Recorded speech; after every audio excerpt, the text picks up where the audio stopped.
SRO Magazine, your #1 source for music and entertainment news and interviews. SRO.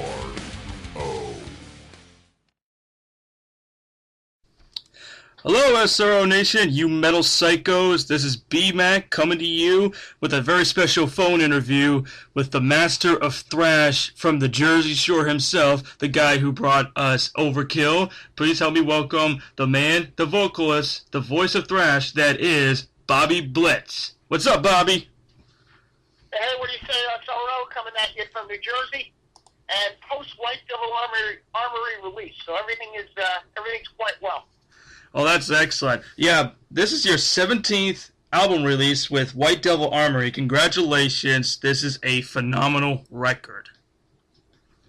Well, I mean, hey, I appreciate it. I mean, it's kind of fun to still be in the game, you know, not, let's say, still being relevant in the current day, being able to have, you know, still have that 1, 2, 3, 4 punch that we've had in the past, but we're still presenting it in the current day, so... You know, we're all excited about doing this, looking forward to touring, happy with the release. You know, the whole thing seems to be working still at a high level this many years later. Yeah, I mean, with the music scene changing and everything, not many people are going in to buy metal records and metal EPs or whatever because they're mostly going to get, like, One Direction or Rihanna or Bieber. I don't know why. How do you think you guys are able to, you know, stay into this game, like you said, just be relevant after all these years? Well, you know, I think we've always had tenacity. I mean, you know, this band was doing this even when the scene was unpopular. But to take that even a step further, I think the scene has become repopularized. There seems to be, you know, a good, healthy scene out there, and I think Overkill is obviously a reflection of that. I mean, you know, what we do well. The scene is wanting of such, whether it be from us or other bands in the scene. So I think it just happens to be a good time. It's not, you know, people say, what about the good old days? I say, you know, hey, let me tell you something. These are some pretty good new days, too. And I think that is based on the health of the scene and the commitment to it by the people who are into it.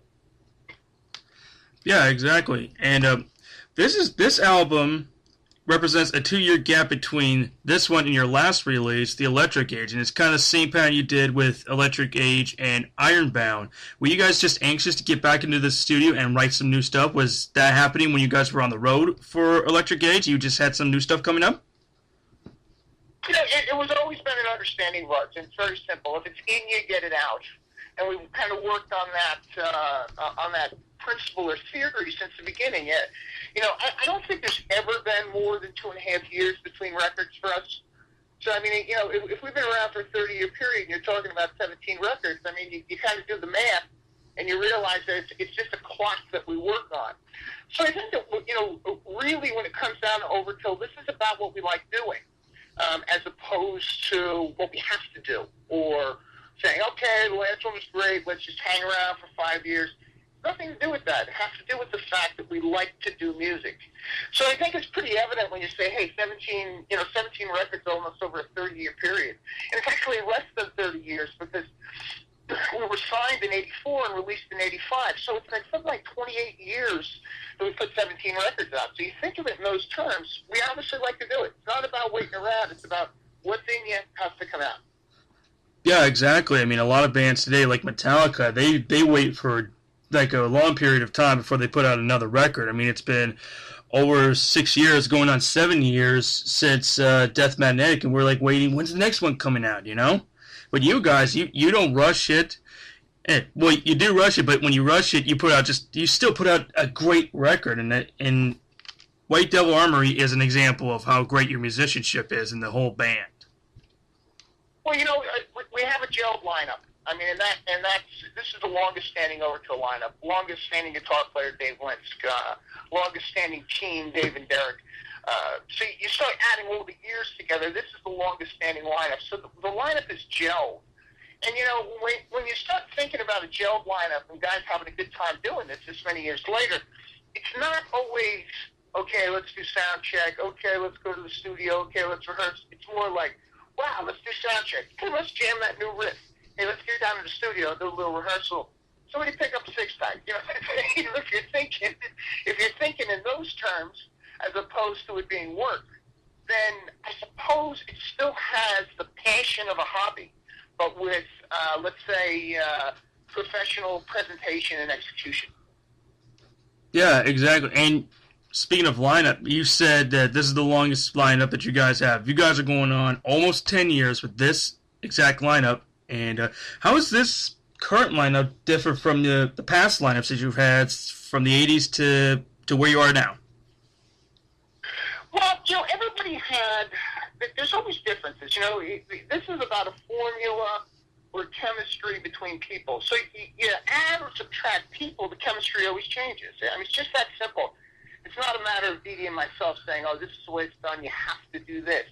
It's about having guys in this band who want to be in the band. That's first and foremost.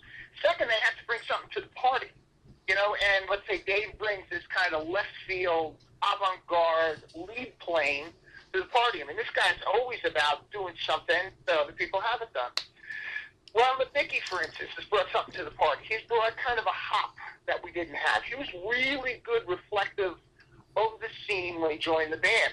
So I think things started changing for us in this lineup when Ron joined the band approximately 10 years ago. So I think that this is the important thing, is that this chemistry we all recognized early on to say, hey, wait a second, we're in a position right now to kind of take advantage or manipulate this healthy scene that I was talking about with what Ron and Dave are adding to this band. So I think it's always different, or what's better or what's worse always depends on the time and the chemistry between the people, or let's say that sum of the parts. Yeah, exactly. And speaking of, just laying down great tracks, you got some really good ones on this record. Armorist, Down to the Bone, Bitter Pill, Freedom Rings, King of the Rat Bastards. These are all, just stellar Overkill records. Where's your songwriting inspiration come from? How do you write these songs? Do they come from personal experience, or are you just saying, oh, the hell, I got to write something because I feel like it? Well, what ends up happening is, for us, because we've been doing it so long, that it starts with Dee. I mean, it is really the riff guy. So it starts with Dee, and then it starts developing through the band. And as soon as he starts riffing, she's telling me, okay, man, this is what I'm thinking of, this is what I'm doing. And in this case, for instance, he started throwing the word armory at me. And after the word came pictures. So I'm thinking, okay, this is this cat's thread right here. How do I apply the emotional experiences over the last 2 years into this word? And what I do is I add things to it. For instance, on the last record, the thread was electric. So by the time we were done, it was the electric age. By the time we're done with this, it's White Devil Armory. So I'm trying to make something ominous and threatening and aggressive to that thread he's using. Then what I think is I apply emotions that have happened over these last couple of years, or personal experience, or likes or dislikes to that thread. So we use the thread as kind of like the first building block to where we're going.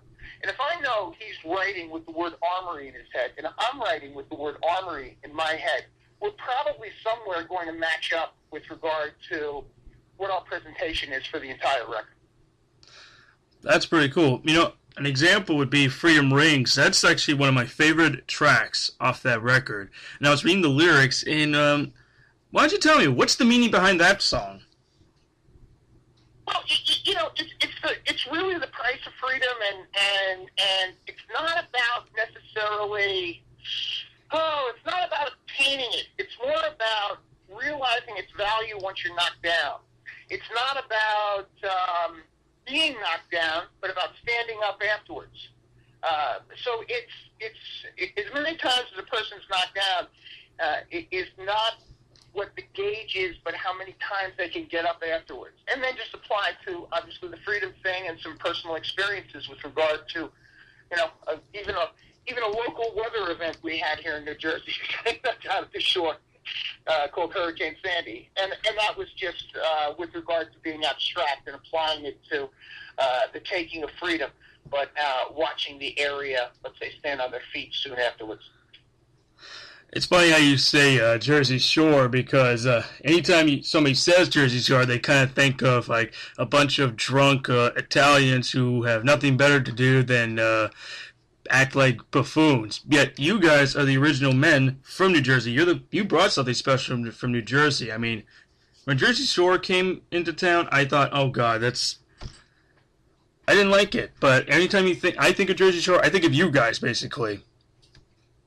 Well, I got to tell you, one of the beauties of this area is that it's eclectic, and it has many different types of people here. Whether those that were represented on that television program, but it's obviously not the majority of the way this area is represented. It's just there's many different things, and I think that's one of the special things about it is that growing up in the New York and New Jersey area, we're exposed, I think, to the world. It's when I was going to high school as a kid, it was normal to go to high school and sit next to a Nigerian kid, or sit next to a kid from the Middle East, or sit next to a kid from Russia. So I think it's one of the great things about the Northeast and the New York area is that for our entire lives it was always and before us where America's opened its doors to immigration and had.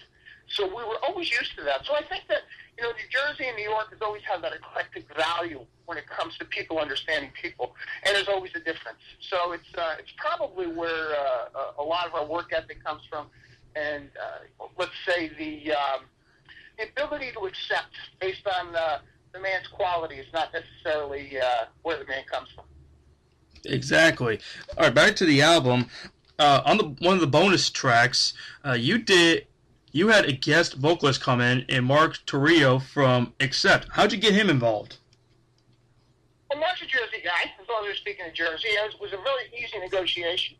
I said, hey, man, you want to do this? He said, sure, what time? That was the entire negotiation for Miss Misery, the cover song we done by Nazareth.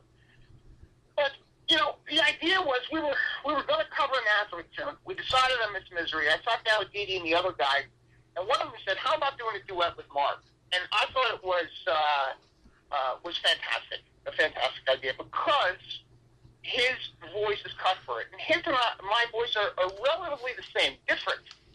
So, the idea here was to kind of give it a 1-2 Jersey punch, but something that was different and something that was special. And Mark's been in the scene forever, so we were just happy to have him along. Well, yeah, he's a fantastic vocalist. You know what? I can't wait to hear that song. I haven't had a chance to listen to it yet, but I know that Mark does really great work with Accept, so I know for a fact that it's going to be a good song, no matter what. Yeah, really old school, but really, a great presentation. Fantastic. Last season on That Metal Show, you actually did the intro for the show, for the guys. Was it Eddie's idea to bring you on board, or was this more like a favor to them? Well, no, Jeff is their producer, Jeff Baumgartner, and he said, hey, let's get somebody from the scene, and Eddie said, give Blitz a call. I mean, he's got an identifiable voice, it's distinct, he'll be able to, he'll do it in a second. So they had invited me to do it, and believe me, it was a hell of a lot of fun, and some of the easiest work I ever did. I mean, I'm comfortable behind a microphone, and the idea of having a recognizable voice introducing or emceeing the show was where we, what Eddie wanted and something we wanted too. Well, yeah, and that was actually a fantastic season. I was kind of sad you weren't there because I figured you wanted to come on there to promote the upcoming album. Right. Yeah, no doubt. But you'll see us in the future. I mean, the show's not over yet, so. Oh, thank God. We've been on it in years past, so. Yeah. Well, okay, what is the tour schedule going to look like for you guys coming up? You got some shows coming up this year? Yeah, we do Heavy MTL in August. That's up in Montreal. Fantastic festival up there. After this, we do the U.S. tour. We start in September. We take Prong with us for a bunch of dates. After this, October, November is Europe with Overkill Prong and a band called Enforcer. And then the South American dates come in, I think, just prior to Christmas. And there's already a second European and American tour planned for early 2015. Well, I would certainly hope so, because I would love you guys to come back to Anaheim, because that's where I saw you guys back in 2013 in November with Creator and Warbringer, and that was a hell of a show. Oh, I remember the show. It was at the Grove. It was out in, it's right next to where the Angels play. Yeah. Really, really fantastic venue. Really great, great night. I mean, it just, that was a really killer tour. I really like when a package happens where it's, where it's like kind of a overkill creator thing. So it's, that 1-2 punch, and I've said it a few times in the interview. I mean, I think it's necessary. One stuns them, the second one knocks them out. And that was kind of the principle of that. One of my favorite tours that I've done in my many years of touring. Yeah, and my fellow SRO writer, Tyler Griffith, is the one who got me involved with you guys, and he suggested that we go down to the show and watch you. And so if anything, you could thank Tyler Griffith for turning me into a diehard Overkill fan. And that was one show I will never forget. So thank you very much, Bobby. Yeah, glad you dug it. All right, we got time for one more question. I want to make this a little interesting. So you ready for this one? Uh-huh. Beatles or Rolling Stones? I'm a Stones fan. Ooh, interesting. Same here. I think a lot of metalheads always go with the Stones because, Mick Jagger has that just charismatic frontman attitude. So I expect that coming from you. I have a different idea about the Stones. I always think, Keith Richards, no heavy metal. And I know Keith is a blues player, doesn't like it, but Keith was the first real dark wave to come into rock and roll. He just was the darkest thing that happened to rock and roll back in the 60s. And I think that for some reason, so many metal guitar players kind of gravitated to that and took what he did with the blues and turned it into metal riffs. So I'm really more of a Keith Richards fan, and that's why I say that. Well, that's pretty good. I love Keith Richards, too. Well, hey, Bobby, thank you very much for taking time to speak with SRO. Before you go, why don't you give a rock and roll shout-out to SRO Nation? Hey, what do you say? SRO Nation, this is Bobby Blitz from Overkill. That's right, you're in the right place. You stay tuned. We're coming at you. All right, thanks, Bobby, and we look forward to seeing you back on the road and coming to Anaheim, hopefully. My pleasure, Brandon. All right. Good luck with the side partner.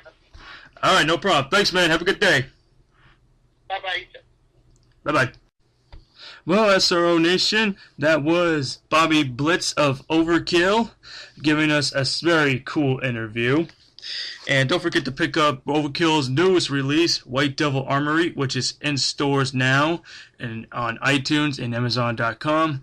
And if you go to Best Buy and buy the deluxe edition, not only will you get 2 bonus tracks, but you will get a limited edition Overkill autographed poster. So if you're a big fan and you want that signature, go get it. And you can you can always go on their official website, wreckingcrew.com, for upcoming tour dates and bio of the band. And you can always follow them on Facebook and Twitter. For SRO Nation, this is B-Max saying, horns up, you metalheads, and rock and roll. Thanks a lot. For more information on all the greatest bands in rock today, and for all your music and entertainment news, you know where to go. Go to SRO. That's SROMagInc.com.